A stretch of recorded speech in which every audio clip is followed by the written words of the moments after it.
அனைத்து பேருக்கும் வணக்கம். இன்று நாம் சொல்லக்கூடிய விஷயம் அனைவருக்கும் இனிய புத்தாண்டு நல்வாழ்த்துக்கள். அனைவரும் நலமுடன் வாழ ஆண்டவனை பிரார்த்திக்கிறேன். இன்று நாம் சொல்லக்கூடிய விஷயம், ஒவ்வொரு புத்தாண்டு தினத்தன்றும் ஏதாவது ஒரு நல்ல பழக்கத்தை வளர்த்துக்கணும்னு நினைப்போம். அதனால் நாம் இன்றைக்கி ஒரு 2 நல்ல பழக்கத்தை வளர்க்கணும்னு சொல்லலான்ட்டு. அது என்னன்னு கேட்டிங்கன்னா, தர்மம் செய்தல். இப்போது நம்ம டெய்லி உணவு சாப்பிடும்போது ஒரு 2 பருக்கு அரிசி எடுத்து எறும்புக்கு வைக்கிறது, அதுக்கப்புறம் நம்ம சாப்பிட்றதுக்கு முன்னாடி காகத்துக்கு உணவு வைக்கிறது, நம்ம யாராவது சாலையோரத்தில் ஆடைகள்லாம் இல்லாத கூட ஆடையெல்லாம் வாங்கிறதுக்கு கூட வசதி இல்லாத இருக்கிறவங்களுக்கு ஆடை கொடுக்கறது, இந்த மாதிரி தர்மங்கள் செய்கிறது.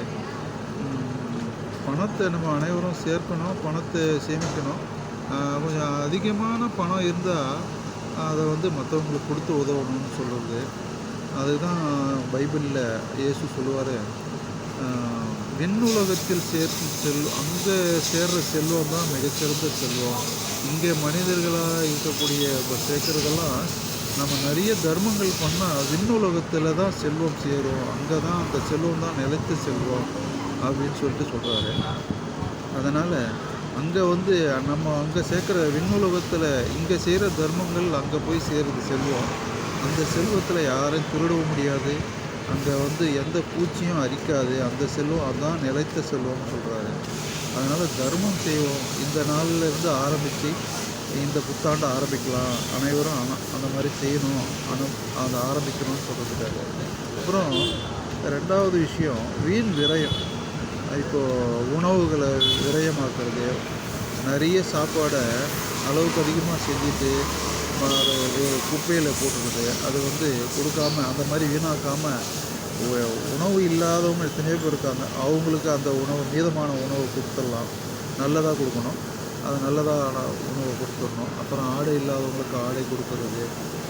குடிநீரை கூட யார் அதிகமாக வீணாக விரயம் செய்கிறாங்களோ அவங்களுக்கு மகாலட்சுமி தங்காதுன்னு சொல்கிறாங்க, எல்லா மதத்துலேயும் சொல்கிறாங்க.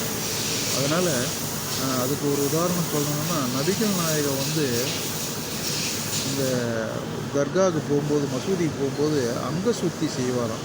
அங்க சுத்தின்னா உடலில் இப்போ காது, கை, அந்த மாதிரி பகுதிகள்லாம் ஒவ்வொரு தடவையும் 3 தடவை அங்க சுத்தி செய்வாங்களாம்.